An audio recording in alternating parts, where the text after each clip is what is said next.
तो स्वागत है अपने यूट्यूब चैनल ऐसी फॉर यू क्लासेस में। और आज हम लोग बात करने वाले हैं क्लास 9 के एनसीईआरटी साइंस के चैप्टर नंबर 9 बल तथा गति के नियम के बारे में। और पिछले वीडियो में हम लोगों ने बल तथा गति के नियम में बल की परिभाषा को बहुत भली भांति तरीके से समझ चुके हैं। बल कितने टाइप्स के होते हैं जो इस पार्ट में हमारी मदद करने के लिए आएंगे, उन सारे महत्वपूर्ण कुछ बलों के बारे में हम लोगों ने जाना था, जिसमें से हम लोगों ने सबसे पहले जाना था घर्षण बल, जिसको घर्षण बल किसको बोलते हैं। फिर वस्तु से दूसरे वस्तु के संपर्क में आता है या फिर गति करता है और गति करने का प्रयास करता है तो उसके विरुद्ध एक बल कार्य करता है, उसे क्या कहते हैं, घर्षण बल कहते हैं। ये हम लोगों ने समझ लिया था। फिर हम लोगों ने देखा था गुरुत्वाकर्षण बल को गुरुत्व बल, उसको भार बल भी कहा जाता है, कि प्रत्येक वस्तु, ब्रह्मांड का प्रत्येक वस्तु पर एक बल कार्य करता है जिसको गुरुत्वाकर्षण बल कहते हैं। और उसी बल की वजह से हम कोई वस्तु को ऊपर फेंकते हैं तो वो नीचे की ओर आता है। इस बल के बारे में समझा था। परमाणु बल के बारे में हमने बताया था आपको कि परमाणु बल ये मतलब किसी परमाणु के अंदर में जो न्यूट्रॉन और प्रोटॉन रहते हैं ना, वो एक दूसरे को जिस बल से खींचे हुए रहते हैं उसी बल को परमाणु बल कहते हैं। ये हमने बताया था आपको। और फिर हमने बताया था आपको संतुलित बल और असंतुलित बल, किस प्रकार से एक असंतुलित बल के वजह से कोई वस्तु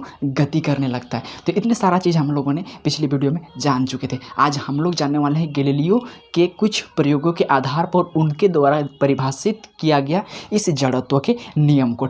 इन सभी बलों का गैलीलियो साहब ने एक एक करके अध्ययन किया और इन सभी बलों को जानने के बाद उनको ये समझ में आ गया कि जब भी कोई हम वस्तु यानी कि जब भी कोई हम किसी वस्तु को गतिशील अवस्था में रखते गति देते हैं तो क्या होता है, कुछ दूर जाने के बाद वो रुक जाता है। तो इसके पीछे का कारण कौन है, तो ये घर्षण बल है और ये गुरुत्वाकर्षण बल है। तो इन्होंने कुछ सोचा कि क्यों ना हम एक ऐसी जगह बनाएं, ऐसी जगह का निर्माण करें जहाँ पर मेरा क्या हो सके कि इस घर्षण बल को बहुत कम किया जा सके। अपना प्रयोग कुछ इस प्रकार से किया कि जहाँ पर घर्षण को बहुत कम रखा गया। घर्षण बल को कैसे कम किया जा सकता है आपको पता है। घर्षण ने बताया था कि घर्षण में कभी खत्म तो नहीं होगा लेकिन मुझे कम किया जा सकता है उस जगह पर लुब्रिकेंट करके चिकना करके, है कि नहीं। तो इन्होंने देखिए इन्होंने क्या किया था कि एक वस्तु लिया था, उसको एक ऊंचाई पर स्लांट इस तरह से बनाया गया, वहां से इस वस्तु को छोड़ा था और इन्होंने देखा था सेम ऊंचाई का एक वस्तु, सेम ऊंचाई के एक दूसरे स्लांट को भी उन्होंने इधर रख दिया था। जब वस्तु को यहाँ से छोड़ा था ना, तो जितना ऊंचाई से वो वस्तु को छोड़ा था, जैसे कि गेंद ही मान लेते हैं, चलो ठीक है, इस गेंद को जितना ऊंचाई से वो छोड़ा था वो उतना ही ऊंचाई तक ऊपर भी चढ़ा।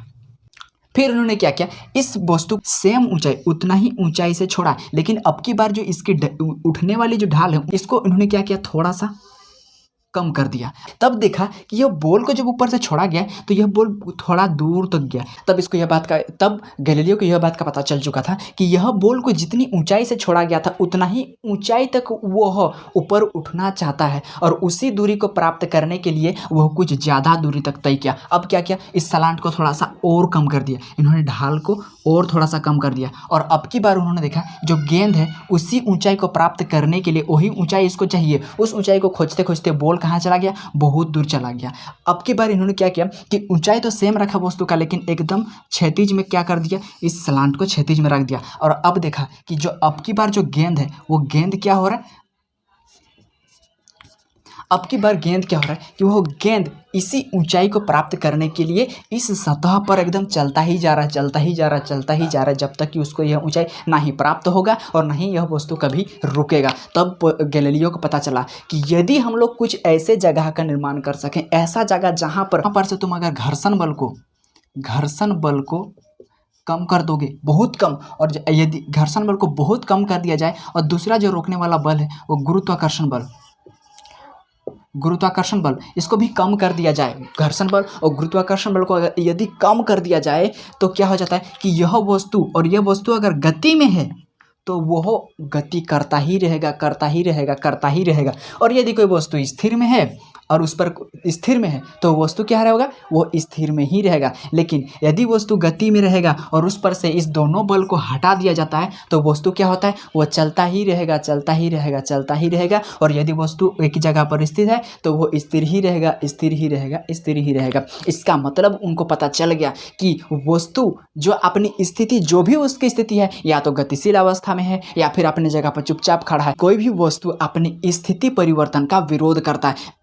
स्थिति परिवर्तन का विरोध करता है का मतलब होता है कि यदि वस्तु स्थिर में खड़ा है तो वो स्थिर ही रहना चाहता है, और यदि वस्तु गतिशील अवस्था में है तो वो गति करता ही रहना चाहता है। इसी को ही तो इन्होंने नाम दिया क्या, जड़त्व। जड़त्व का नियम यही कहता है कि यदि कोई वस्तु विरामावस्था में है तो वो विरामावस्था में ही रहना चाहता है, यदि कोई वस्तु गतिशील अवस्था में है तो वो वस्तु गतिशील ही रहना चाहती है। इसी को ही कहते हैं जड़त्व का नियम। उसे परिभाषा के तौर पर आप इस प्रकार से लिख सकते हैं, किसी वस्तु का वह गुण जिसके कारण वह अपनी स्थिति को बनाए रखना चाहती है, परिवर्तन का विरोध करती है, अपनी स्थिति में जो परिवर्तन आता है उसका विरोध करता है, उसी को क्या कहते हैं, जड़त्व का नियम। उसको दूसरे शब्दों में और आसान शब्दों में देखा जाए तो हम लोग कह सकते हैं कि स्थिर वस्तु स्थिर ही रहना चाहती है और गतिशील वस्तु गति करते रहना चाहती है। इसी को ही क्या कहते हैं, जड़त्व का नियम कहते हैं। इसी को ही दो टाइप का बांटा गया है, स्थिर जड़त्व और गति जड़त्व। मतलब जब कोई वस्तु स्थिर में ही रहना चाहता है तो इसको स्थिर जड़त्व कहते हैं, और कोई वस्तु गतिशील में ही रहना चाहता है तो उसको गतिशील जड़त्व कहते हैं। तो आपको समझ में आ गया जड़त्व का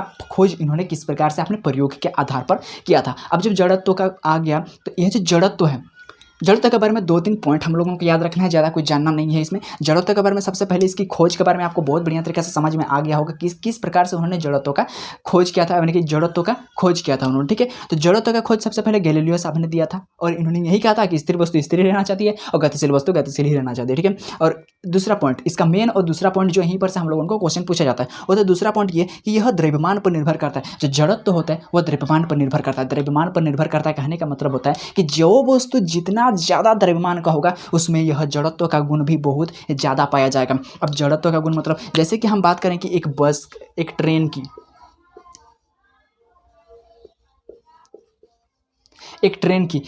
की बात करें, और एक अगर हम लोग साइकिल की बात करते हैं, ट्रेन की और एक साइकिल की बात करते हैं कि इस ट्रेन की और इस साइकिल में किसका जड़त्व सबसे अधिक होगा, तो वह डिपेंड करेगा द्रव्यमान पर। वजन ज़्यादा है कि ट्रेन का वजन ज़्यादा है। यदि ट्रेन का वजन ज़्यादा है, ट्रेन का द्रव्यमान अगर ज़्यादा है तो ट्रेन में जड़त्व का गुण भी ज़्यादा पाया जाएगा। और साइकिल का वजन क्योंकि कम है, साइकिल का द्रव्यमान कम है, तो साइकिल में जो है जड़त्व का गुण भी कम है। आपको इस पॉइंट को हमेशा याद रखना है कि जिस वस्तु का द्रव्यमान ज़्यादा है उसमें जड़त्व का गुण भी ज़्यादा रहेगा, जिस वस्तु का द्रव्यमान कम है उसमें जड़त्व का गुण भी कम रहेगा।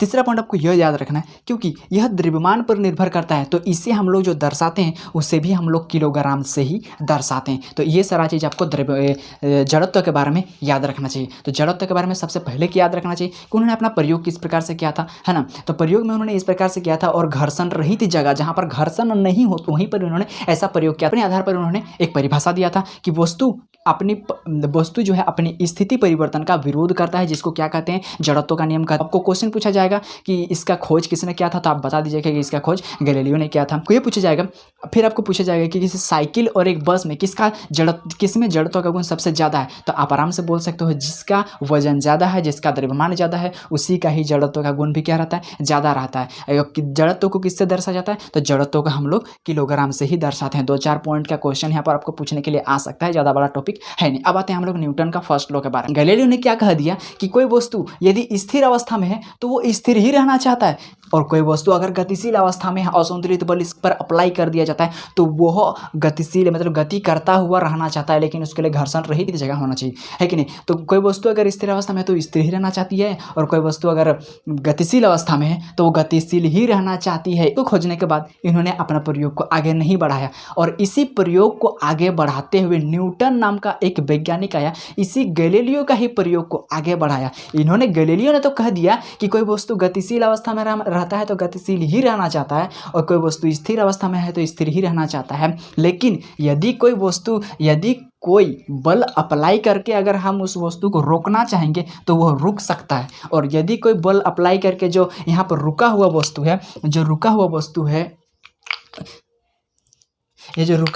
है, यदि हम इधर से कोई बल अप्लाई करेंगे, यह रुका हुआ वस्तु क्या हो जाएगा, गतिशील में आ जाएगा। इसी को ही उन्होंने क्या नाम दिया, न्यूटन का फर्स्ट लॉ नाम दिया। खोज कौन किया, गैलीलियो ने अपना सारा कुछ दे दिया, लेकिन न्यूटन साहब ने अपने नाम से इसको प्रदर्शित कर दिया। देखिए गैलीलियो ने भी तो वही कहा था ना, गैलीलियो ने कहा था कि स्थिर वस्तु स्थिर ही रहना चाहती है, गतिशील वस्तु गतिशील ही रहना चाहती है। इतना ही दूर इन्होंने कहा और अपना प्रयोग बंद कर दिया। लेकिन न्यूटन ने आकर के क्या, हाँ भाई वस्तु में वो गुण है कि कोई वस्तु अगर स्थिर खड़ा रहना चाहता है तो स्थिर ही रहना चाहता है, और गतिशील अवस्था में है तो गतिशील ही रहना चाहता है। लेकिन लेकिन लेकिन यदि गतिशील वस्तु पर कोई बल अप्लाई किया जाए तो वह रुक सकता है, और यदि कोई वस्तु स्थिर खड़ा है, यदि उस पर कोई बल अप्लाई किया जाए तो स्थिर होने के बावजूद भी वह गतिशील में आ सकता है। इसी चीज़ को खोज किया और उन्होंने अपना नाम न्यूटन के लॉ में फर्स्ट लॉ पर अपना दर्ज कर लिया, है कि नहीं। इसी को कहते हैं न्यूटन का फर्स्ट लॉ। तो चलिए इसको मिटा करके डालते हैं न्यूटन के फर्स्ट लॉ को।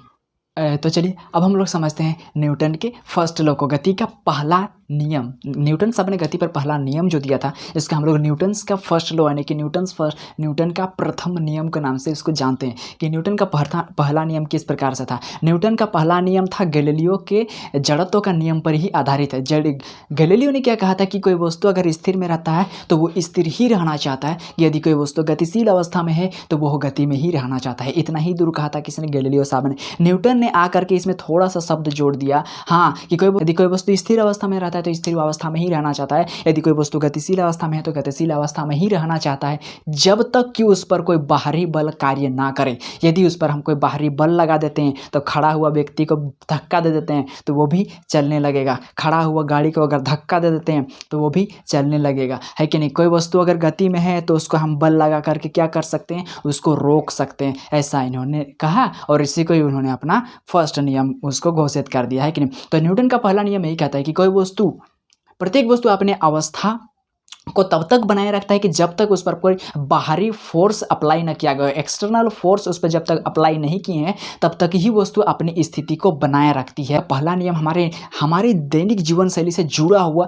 नियम है कि नहीं। तो इसका हम लोग बहुत सारे जगह पर जिसका हम लोग जानते तो हैं पर उसके बारे में समझते नहीं कि अरे ये तो न्यूटन के द्वारा दिया गया है कि नहीं। जैसे कि हम लोग देखते हैं, हम लोग क्या कभी जानते नहीं कि जब कभी भी हम लोग बस में बैठते हैं या फिर खड़ा रहते हैं इस प्रकार से, और बस अगर अचानक चलता है तो हम लोग पीछे की ओर झुक जाते हैं। तो ये क्यों होता है, वो न्यूटन के फर्स्ट लॉ। न्यूटन का फर्स्ट लॉ क्या था कि कोई वस्तु अगर स्थिर है तो वो स्थिर ही रहना चाहता है। कोई हम लोग किसी बस में चढ़ते हैं और बस पर हम खड़ा रहते हैं इस प्रकार से पकड़े हुए, तो क्या होता है कि बस जब तक रुका हुआ था तब तक तो आप आराम से बैठे, आराम से खड़े थे इस प्रकार से, लेकिन जैसे ही बस चलने लगता है आप क्या होता है, हल्का सा पीछे की ओर झुक जाते हैं। ये क्यों हुआ, क्योंकि न्यूटन का फर्स्ट लॉ अप्लाई हुआ। कैसे अप्लाई हुआ वहाँ पर न्यूटन का फर्स्ट लॉ, देखिए कोई भी वस्तु अगर स्थिर अवस्था में तो वो स्थिर ही रहना चाहता है जब तक कि उस पर कोई बाहरी बल कार्य न करे। तब तक हम एकदम आराम से खा रहे थे, पी रहे थे, पकड़ा हुआ अगर कहीं पर नहीं पकड़े हुए थे तब भी नहीं गिरे थे, लेकिन जैसे ही बस आगे बढ़ने लगा तो वैसे हम पीछे की ओर झुक गए। क्यों, क्योंकि हमारी बॉडी का कुछ पार्ट्स जो है उस बस से सटा हुआ है, और वह पार्ट्स जो क्या करता है, बस के गति में आने से शरीर का वह हिस्सा भी गति में आ जाता है, क्योंकि वहाँ पर एक्सटर्नल फोर्स अप्लाई हो चुका है। तब क्या होता है, वह पार्ट जो बस के कॉन्टेक्ट में था वह गति में आ जाता है, और वह पार्ट जो ऊपर का हिस्सा था वह पीछे की ओर झुक जाते हैं। ना कि पूरा शरीर पीछे की ओर धकेलाता है क्या, नहीं ना, बॉडी का ऊपरी हिस्सा जहां पर हम लोग कांटेक्ट नहीं रहते हैं बस के साथ वही हिस्सा पीछे की ओर झुकता है। इसके अपोजिट, और कुछ दूर जाने के बाद हम आराम से रहते हैं, फिर हाथ छोड़ देते हैं तब भी कुछ नहीं होता अगर बस की गति सेम रहता है तो, है कि नहीं। लेकिन कुछ दूरी जाने के बाद जब अचानक से बस रोक देता है तब हम लोग, हमारा क्या होता है, आगे का हिस्सा, तब हम लोग क्या होता है, बॉडी का हमारा आगे ऊपर वाला हिस्सा क्या होता है, आगे की ओर इस तरह से झुक जाते हैं। अब की बार क्या हो गया, हमारा जो बॉडी था वो भी अब गति में ही रहना चाहता है, लेकिन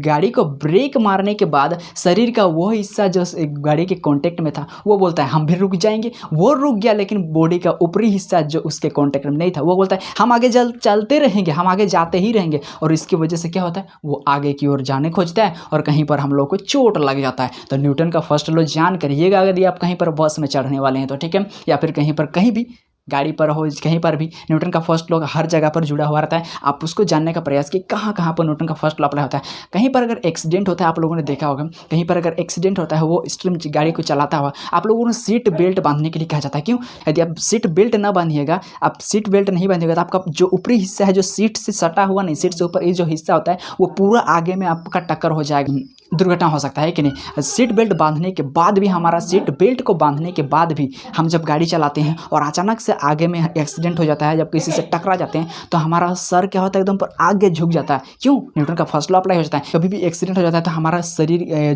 हमारा जो वो हिस्सा जो सीट बेल्ट के साथ कॉन्टेक्ट में नहीं रहता वो हिस्सा आगे में जाकर के टकराता है कि नहीं। तो यहाँ पर न्यूटन का फर्स्ट लॉ अप्लाई होता है कि न्यूटन का फर्स्ट लॉ अप्लाई होने की वजह से ये सब होता है। दूसरा बात कहते हैं कि पेड़ को हिलाने पर फलों का गिरना। दूसरा मैंने लिखा है कि पेड़ के हिलाने पर फल गिर जाता है। हम लोग फल को गिराएंगे तो फल को जब भी हम लोग आम तोड़ने जाते हैं या फिर कोई भी बेर तोड़ने के लिए आप लोग कभी चढ़े हैं कि नहीं पेड़ में, तो चढ़ते हैं तो हम लोग क्या हिलाते हैं उसको, और हिलाने से पेड़ नीचे गिर जाता है। ऐसा कैसे होता है पता है? फल बोलता है कि हम यहाँ पर एक जगह पर लटके हुए हैं तो हम लटक के ही रहना चाहते हैं, लेकिन हम चढ़ गए ऊपर पेड़ में, अब उसको गति देने लगे। लेकिन हम जैसे ही पेड़ के ऊपर उठे और बाहरी बल एक्सटर्नल फोर्स अप्लाई करके उसको हटाने लगे, अब क्या हुआ? अब जैसे ही हम लोग अप्लाई के बाहरी बल, तब पेड़ का डाली जिस पर वो हो, पेड़ का ये फल है मेरा और यह डाली है, ये फल गति में आ गया, और ये गति में आने से क्या हो जाता है? ये फल मेरा क्या हो जाता है? वो इस डाली के संपर्क से टूट जाता है और वो नीचे गिर जाता है। जैसे ही वो आगे की ओर जाने लगा, और ये अपनी स्थिति को तो बदलने वाला है ही नहीं, वो उधर चला जाता है, कभी इधर चला जाता है, और इस स्थिति में वो नीचे की ओर गिर जाता है। तो फल का गिरना, किसी पेड़ को हिलाने पर कौन सा नियम अप्लाई हुआ? न्यूटन्स का फर्स्ट लॉ अप्लाई हुआ। कपड़ों को झाड़ने पर धूल का निकलना, जैसे कि कपड़ों का हम लोग क्या करते हैं? झाड़ते हैं इस प्रकार से, तो हमारा धूल निकलता है, लेकिन ऐसे ऐसे हिलाने पर तो नहीं निकल रहा था भाई। क्यों? धूल को पता ही नहीं था कि ये गति में आ जाएगा तो हम इससे अलग हो जाएंगे, है कि नहीं? न्यूटन का फर्स्ट लॉ अप्लाई हो जाता है वहाँ पर कि इस कपड़ा को झाड़ने पर, इस कपड़ा को झाड़ने पर धूलकण तो अपनी स्थिर ही रहना चाहता है, लेकिन कपड़ा आ जाता है गति में, और धूलकण कपड़ा से क्या हो जाता है? अलग हो जाता है। यहाँ पर भी किसका नियम अप्लाई हुआ? न्यूटन का फर्स्ट लॉ। ठीक है। बस के ऊपर बांधा सामान टर्निंग पर गिर जाता है, कहीं पर मोड़ रहता है ना, बांधना नहीं है। यदि आप बस में कहीं पर जा रहे हैं तो आपका सामान को, जो सूटकेस आप ले जाते हैं, उसको बस के ऊपर में रख दीजिए, उसको बांध में मत कीजिए। और आप जितनी स्पीड से जा रहे हो उतनी स्पीड से कहीं पर टर्निंग मिलता है ना, घुमावदार रास्ता, वहाँ पर क्या कीजिए? एकदम उसी स्पीड में घुमा दीजिए। देखिएगा आपका जो बैग है वो ना नहीं है, रख दीजिए और उसको गाड़ी को एकदम ले चलिए। जैसे ही आप गाड़ी को ले चलते हैं और गाड़ी को स्टार्टिंग कीजिए और गाड़ी को चलाइए, चलाते चलाते आप जाते जाएंगे, कहीं पर अगर आपको टर्निंग मिल गया, घुमावदार रास्ता मिल गया, तो आप घूम जाएंगे शुई करके उसी रास्ता में, मतलब उसी स्पीड में आप घूम जाएंगे इस प्रकार से। लेकिन आपका सामान क्या बोलेगा? नहीं, हम इसी दिशा में जाएंगे। वो स्थिर है तो स्थिर में ही रहना चाहते हैं, गतिशील अवस्था में तो गतिशील अवस्था में ही रहना चाहता है कि नहीं? इसी रास्ता में रहेंगे, और क्या होता है? वो फेंका जाता है उसकी और आप बस चला जाता है इस तरफ, है कि नहीं? तो न्यूटन का फर्स्ट लॉ हमारा बहुत सारे जगह पर अप्लाई होता है, उसको खोजने का प्रयास कीजिए। न्यूटन का फर्स्ट लॉ क्या है आपको समझ में आ गया होगा। न्यूटन का फर्स्ट लॉ ये जड़त्व। न्यूटन का फर्स्ट लॉ, कोई वस्तु अगर स्थिर में है तो स्थिर में तब तक रहना चाहता है कि जब तक उस पर कोई बाहरी बल अप्लाई नहीं हुआ है, तब तक ही वो स्थिर रहना चाहता है। कोई वस्तु अगर गतिशील में है तो वस्तु तब तक गतिशील अवस्था में जब तक उस पर कोई बाहरी फोर्स अप्लाई नहीं किया गया है। यही है मेरा न्यूटन का पहला नियम। ठीक है। इसको बहुत सारे जगहों पर प्रयोगों के आधार पर हम लोग देखते हैं, जिसको मैंने यहाँ पर कुछ उदाहरणों से समझाने का प्रयास किया। तो ये सारा चीज़ आपको याद रखना है। तो आपको समझ में आ गया न्यूटन का फर्स्ट लॉ किस प्रकार से अप्लाई होता है। अब कुछ मेन बातें होती है जो हमें न्यूटन का फर्स्ट लॉ के साथ साथ याद रखना पड़ता है, उसको मैं पॉइंटेड करवा रहा हूँ। चलिए, तो गति के प्रथम नियम से हमें कुछ पॉइंट्स को याद रखना पड़ता है जो बहुत ज़्यादा इंपॉर्टेंट है अभी के लिए भी, और आगे की जितने भी एग्ज़ाम आता है उन सभी एग्ज़ामों को करेक्ट करने के लिए भी। पहला यहाँ पर पॉइंटेड करके रखना है कि इसे जड़त्व का नियम भी कहा जाता है, क्योंकि गैलीलियो के द्वारा दिया गया जड़त्व का नियम आपको याद होगा कि उन्होंने कहा था कि कोई वस्तु स्थिर रहना चाहती है तो स्थिर में है तो स्थिर ही रहना चाहती है, यदि स्थिर अवस्था में है तो वह गतिशील अवस्था में ही रहना चाहता है। लेकिन इसी को ही न्यूटन साहब ने आकर के थोड़ा सा शब्द जोड़ दिया, जब तक कि उस पर बाह्य बल ना लगा हो। इसीलिए इस न्यूटन के पहला नियम को जड़त्व का नियम के साथ साथ गैलीलियो का पहला नियम भी इसको कहा जाता है, यानी कि इसे जड़त्व का नियम भी कहते हैं। और दूसरा पॉइंट आपको याद रखना है कि इसे गैलीलियो का नियम भी कहा जाता है। ठीक है। तीसरा पॉइंट आपको याद रखना है कि गति का प्रथम नियम से हमें बल का परिभाषा मिलता है। मोस्ट इंपॉर्टेंट, यह हमेशा आप लोगों को एग्जाम में पूछा जाता है कि गति के कौन से नियम से हमें बल का परिभाषा प्राप्त होता है। तो आपको याद रखना है कि गति का पहला नियम, न्यूटन्स का पहला नियम से हमें बल का परिभाषा प्राप्त होता है। बल का बारे में हम लोगों ने जो बात किया था कि किसी वस्तु को खींचना या धक्का देना ही क्या कहलाता है? बल कहलाता है। या फिर हम लोगों ने बताया था उसके बारे में कि कोई वस्तु अगर स्थिर अवस्था में है तो हम उसको पे बल लगा करके उसको गति दे सकते हैं। तो ये क्या है? यह जो बल का परिभाषा हम लोगों ने प्राप्त किया था, वो बल पहले ही हमने आपको परिभाषित तो कर दिया था, पर इस बल की परिभाषा हमें न्यूटन्स का पहला नियम से ही प्राप्त होता है। तो ये 3 पॉइंट आपको हमेशा अपने माइंड में पॉइंट करके रखना है कि इसे जड़त्व का नियम भी कहते हैं, गैलीलियो का नियम भी कहते हैं, और यह इस न्यूटन का पहला नियम से हमें बल का परिभाषा मिलता है। दूसरा बात आपको पॉइंट करके रखना है इसकी परिभाषा, और एक चीज़ याद रखना है इसको कि इसका प्रयोग कि कहाँ कहाँ पर हम न्यूटन का पहला नियम को देखते हैं। तो मिलते हैं, तो बस इतना ही रहा न्यूटन का फर्स्ट लॉ और जड़त्व का नियम में। यदि कहीं पर डाउट रहा तो आप कमेंट कर सकते हैं, और वीडियो यदि अच्छा लगता है तो हमारे वीडियो को लाइक और सब्सक्राइब जरूर करें। मिलते हैं नेक्स्ट वीडियो में।